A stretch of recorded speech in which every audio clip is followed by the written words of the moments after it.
Assalamualaikum warahmatullahi wabarakatuh. Selamat berjumpa kembali dengan Daswe Channel, channel yang menyuguhkan ragam cerita, ragam berita. Alhamdulillah pada hari ini di tengah hujan yang begitu besar, saya bisa bersilaturahmi dengan para sesepuh saya jauh-jauh dari Cirebon ke Bogor, atau tepatnya ke Kampung Jeletreng, Kabupaten Bogor. Saya alhamdulillah bisa bertemu dengan pimpinan pondok pesantren Al-Zikro wal Barokah, dan saya juga bertemu dengan sesepuh-sesepuh lainnya. Tapi sebelumnya saya perkenalkan dulu satu persatu. Yang samping kanan saya, Assalamualaikum Ki. Waalaikumsalam. Ini Kiai Lukman Abai, pimpinan Majelis Zikir. Lalu sebelahnya Abah Adang, lalu sebelahnya Abah Odoy. Mereka sama-sama praktisi. Nanti insya Allah pada tayangan kali ini kita akan mengeksplor tentang fenomena yang sekarang lagi ngetren, yaitu fenomena tentang santet atau sihir. Nanti kita coba tanya, kita coba bongkar apakah sebetulnya sihir atau santet itu ada. Lalu bagaimana cara mengantisipasi terhadap santet itu. Lalu kalaulah kemudian sudah terkena santet, bagaimana cara mengobati atau mengantisipasinya. Baik, saudaraku, kita sekarang coba tanya sama Kiai Lukman Abai tentang fenomena santet tadi. Assalamualaikum, Ki. Waalaikumsalam. Saya ingin tahu, Ya. apakah sebetulnya santet itu ada atau tidak, Ki? Ya. Sebetulnya santet itu ada. Memang dari sejak zaman dulu itu ada santet itu. Bukan hanya untuk sekarang aja. Dari zamannya para nabi Rasulullah itu ada. Di mana sumber datangnya itu sihir. Dari orang-orang yang merasa jolim terhadap seseorang. Mereka tukang santet atau nabi tukang sihir tersebut ini, mereka yang benar-benar sudah tidak mengenal kepada Allah. Tukang sihir ini yang benar-benar sudah tidak mengenal kepada Allah sama sekali. Sudah luar garis. Sedangkan sihir tersebut ini memang mengabdinya bukan kepada Allah, mengabdinya kepada benar-benar setan. Karena setan tersebut ini memang sangat luar biasa, mempengaruhi orang-orang yang lemah imannya. Tapi kalau memang kita kuat iman kita tersebut ini, insya Allah. Sedangkan ajaran Rasulullah, al-imanu mangsalamana bilisanihi wa yadi. Sesama umat muslim ini harus saling menyelamatkan tangan dan lisannya. Nah itu orang muslim, nah itu orang Islam. Nah kalau saling mencelakakan sesama muslim, itu bukan orang Islam, cuman hanya namanya saja Islam. Nah mengetahui dan adanya tentang apa yang dikatakan tadi, pertanyakan santet itu memang ada, Pak. Santet itu yang sangat luar biasa. Dari mana sih asal sumber santet itu? Yang tadi saya katakan, santet ini memang sumbernya dari orang-orang yang mempunyai sifat syirik, dolim ya terhadap seseorang. Dengan bagaimana cara mempraktekkan santet itu? Itu sangat luar biasa. Santet itu terbikin atau terbuat dengan sihir, dengan sesuai dalilnya ini, sihru wa karihu wa haripun hadi dawati mustajabati. Sihir ini yang sangat mustajab dimustajabkan sama Allah. Karena memang kenapa? Dengan sesuai dengan ajaran tersebut ini. Bagaimana cara untuk mempraktekkan sihir tersebut ini? Sihir ini mempunyai 41 macam sihir. Yang kena guna-guna, yang busung, yang kena ganggaong, yang engkrek, yang teluh caruluk, yang gatal-gatal, itu bermacam-macam. Jadi intinya santet itu ada beragam nama ya, Ki ya? Bermacam-macam, 41 macam. Masya Allah. Makanya banyak orang yang stroke ringan, itu kenapa sihir? Tuh, kalau kita bawa intinya berobat, sihir itu memang sangat luar biasa. Nah, bagaimana cara mengatasi sihir ini? Harus benar-benar kepada orang yang bisa, yang mengerti, dan yang memahami tentang masalah sihir. Sebab sihir ini kalau dipraktekkan sama dukun-dukun sihir, dukun-dukun santet, seperti pisau. Seperti pisau, gitu. Sihir, wakarihu, waharipu. Wa karihu ini, kari ini angin. Gitu. Wa haripu ini pisau kecil. Nah, pisau kecil ini kalau kita praktekkan, ini pisau ini ditaruh di atas kain putih, gitu. Lalu dibacakan doa sama ahli tenun ini. Lalu pisau ini akan terbang nanti. Akan terbang kepada siapa mereka terbang tersebut ini? Targetnya ya? Targetnya. Umpamanya mereka ini punya musuh intinya di depan rumah tetangga, misalkan gitu. Pisau ini dipergunakan sama mereka. Ditiup dengan wakarihu, terbang pisau ini. Lalu kemudian setelah terbang, masuklah ke dalam rumah orang. Atau nabi ke atas genteng orang dengan suara seperti petir. Budak! Seperti itu. Pecahlah. Jadi pisau tersebut ini mengandung racun. Pecahlah racunnya. Bermacam-macam nanti. Bisa menjadi binatang kupu-kupu. Bisa menjadi ular, kalajengking, dan kelabang, dan sebagainya. Lalu ketika kelabang tersebut ini dibunuhlah sama yang punya rumah tersebut ini. Nah, mereka berarti yang kena apes. Nah, pisau ini akan kembali nanti kepada yang punya nanti. Lalu kemudian yang punya tersebut ini, yang kain putih ini akan dibuntal nanti. Mereka bentuk seperti orang. Ada tangan, ada kepala, ada kaki, semua ada. Nah, lalu kemudian pisau ini untuk menusuk. Apabila pisau ini ditusukkan ke dalam perut ini, gitu. Lalu perutnya akan kembung. Besar. Perutnya itu akan besar. Nah, kemudian setelah dicabut, mereka ini akan kempes. Dan mereka hebatnya, ketika orang yang mengobati orang sakit tersebut ini, mereka akan cabut.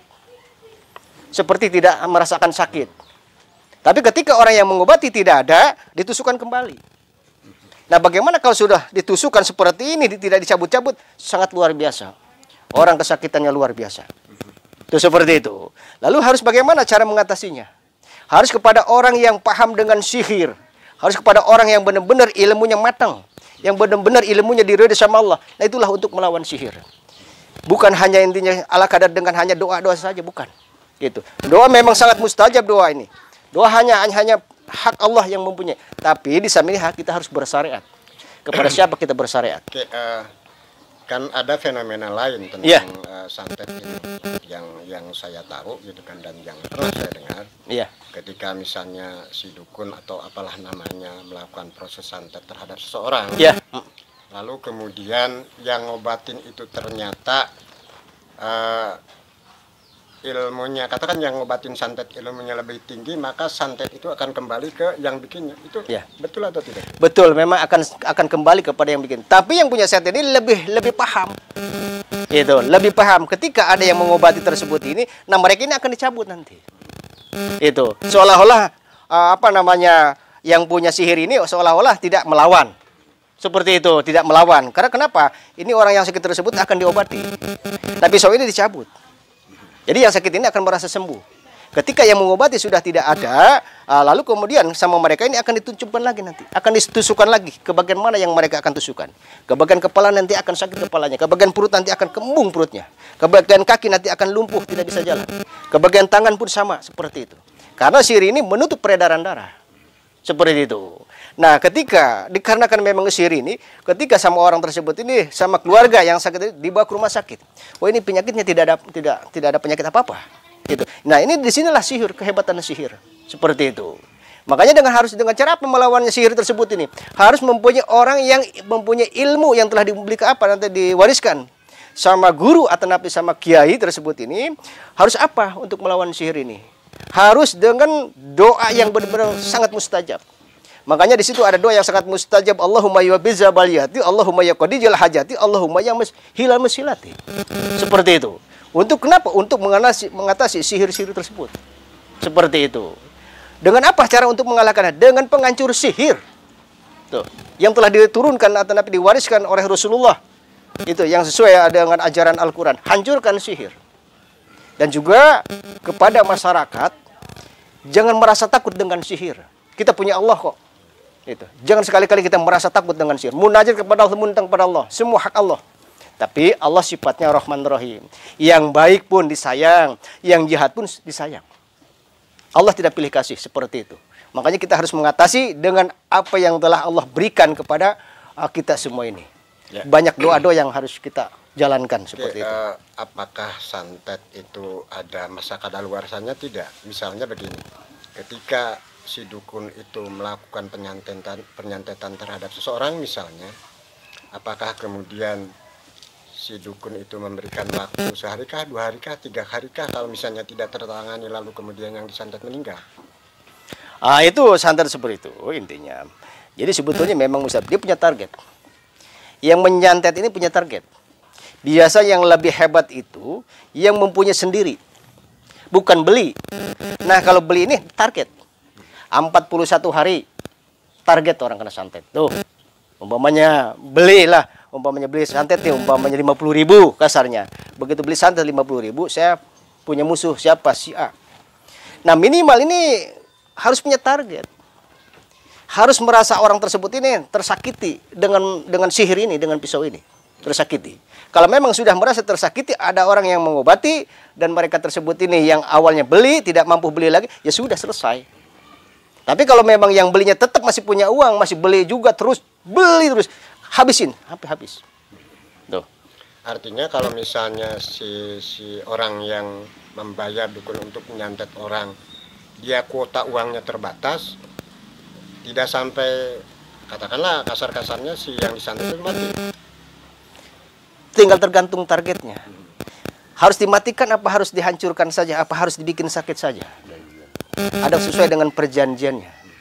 Kalau memang harus dihabiskan hari itu juga, insya Allah akan habis. Walaupun ini kekuasaan Allah. Karena Allah sudah sifat Rahman Rahim. Aki pernah seperti menangani korban santet? Sangat pernah. Sangat luar biasa.